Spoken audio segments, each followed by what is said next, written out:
For today's mini vlog guys, mas pag-usapan natin si Miss Katrina Galado. Ang galing ng ano niya, costume niya. So, ang aura niya dito guys is hinahangaan talaga siya ng buong bansa. Kasi ang gumamela kasi ang ano niya ni Miss Katrina. So, especially panalo talaga siya sa tingin ng judges. Tapos ang ganda niyang look niya. So, confident yung look niya dito, guys. Supposed to be, yung pinanood ko yung aura niya sa pagpasa niya sa runway, sa pageant. Ang galing ng ano niya, aura niya, lalo na sa pasarela niya dito sa, competition, sa swimwear competition. Ang galing ng ano niya, swimwear. So, bagay siya, guys. So, pinakita niya yung alendog niya dito, guys. Si Miss Katrina Ligado. Supposed to be, ito yung kanyang aura, guys. Yung sa gown naman, guys. Pasok siya sa top 12.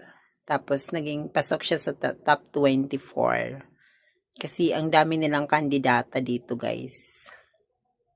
So, hopefully, congratulations po sa iyo, Miss Katrina Gelado.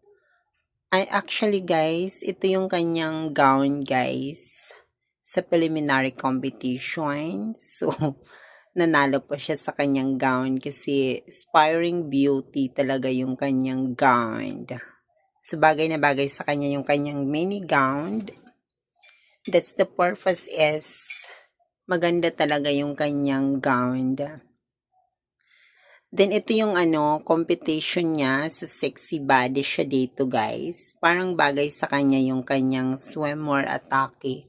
So, nag-adjust siya, guys, no? So, just the dress about the Katrina Gelados. Supposed to be, siya yung pants ng mga Pilipino. So, nagpuyat po yung mga Pilipino para panoorin siya sa kanyang journey moment.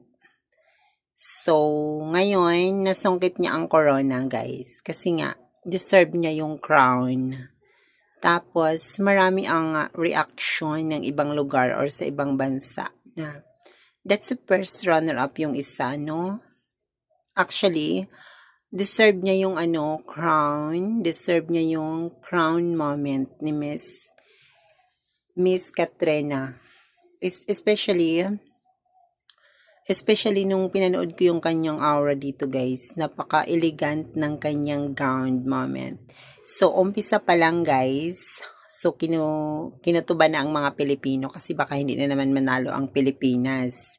So, nagpuyat talaga ang mga Pilipino dito, lalo na ang mga vlogger na sumusuporta sa kanyang kakayahan or dedikasyon sa kanyang pagiging isang ambassadoress. So, ngayon na nakuha niya yung Super National 2026. Super National 2026. Siya yung title holders, guys. Kasi deserving niya talaga. This is, sa kasi guys, ang dami niyang pagsubok din na pinagdadaanan sa kanyang journey life. 'Di ba? Sa journey life ni Miss Katrina. So, I think nabagay sa kanya yung crown moment.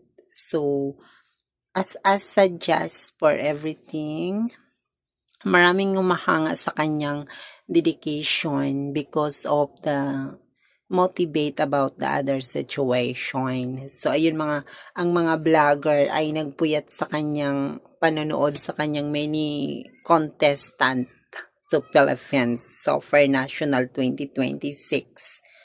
Ayan guys, this is the friendship nila dito sa noong 2026, this is yung laban niya talaga yung pinaka the best.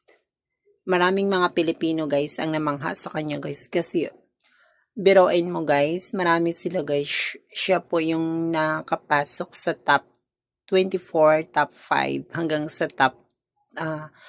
sa nakapasok siya sa top 12 si Miss Katrina. Then okay yung niya, okay yung aura niya. So marami siyang mga friendship sa social media kaya nanalo po si Miss Katrina.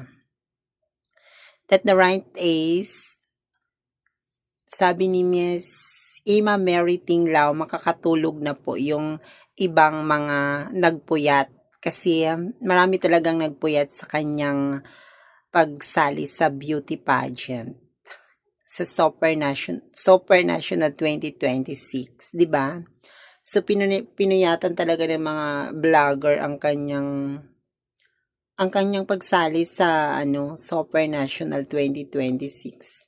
Kasi guys, syempre pinapanood sila ng mga contestant, mga contestera kasi how to adjust everything, charot.